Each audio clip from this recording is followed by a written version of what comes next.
দীৰ্ঘদিনৰ পৰাই অসমত বিভিন্ন জাতি জনগোষ্ঠী ভাষাভাষী লোকসকলে সমিল মিলেৰে বসবাস কৰি আহিছে। বিভিন্ন জাতি জনগোষ্ঠী ভাষাভাষীৰ লোক থকা সত্ত্বেও সকলোৱে একতাৰ বান্ধনত বন্দী হৈ আছে আৰু সমন্বয়ৰ আৰু ভাতৃত্ববোধৰ পৰিচয় দি সকলোৱে শান্তিপ্ৰিয়ভাৱে অসমত বসবাস কৰি আহিছে।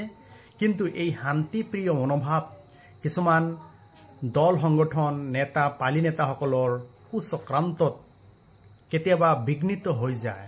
যেনেকুৱা বৰ্তমান সময়ত শৃংখল চলিহা নামৰ এজন ব্যক্তিৰ কিছুমান কুপ্ৰৰোচনা আৰু সাম্প্ৰদায়িক বক্তব্যৰ যিটো আমি দেখি আছো, এনেকুৱা সাম্প্ৰদায়িক আৰু কুচক্ৰান্তত কিছুমান মানুহে উচটনিত ভুল গৈ আছে আৰু বিভিন্ন জাতি যেনেকুৱা মিয়া জনগোষ্ঠীৰ লোকসকলৰ মাজত অসমীয়া লোকসকলৰ মাজত এটা কি বিৰূপ মন্তব্য কৰাও দেখা যায়।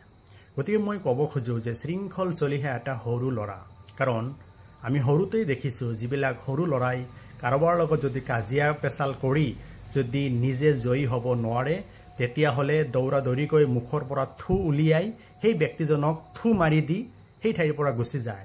গতিকে মই এটা ভিডিঅ'ত দেখিব পাইছোঁ যে শৃংখল চলিহাই অসমীয়া এজনৰ লগত তৰ্ক বিতৰ্ক কৰি মুখত থু মাৰি গুচি গ'ল।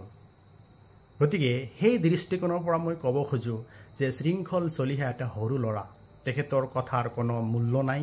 তেখেতে সকলো সময়তে বিৰূপ মন্তব্য কৰি থাকে।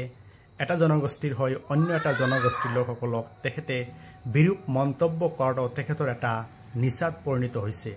তেখেতে মানসিক ভাৰসাম্যহীন। গতিকে সেই শৃংখল চলিহাৰ দৰে সৰু ল'ৰাৰ প্ৰতি আপোনালোকে গুৰুত্ব দিয়া উচিত নহয়।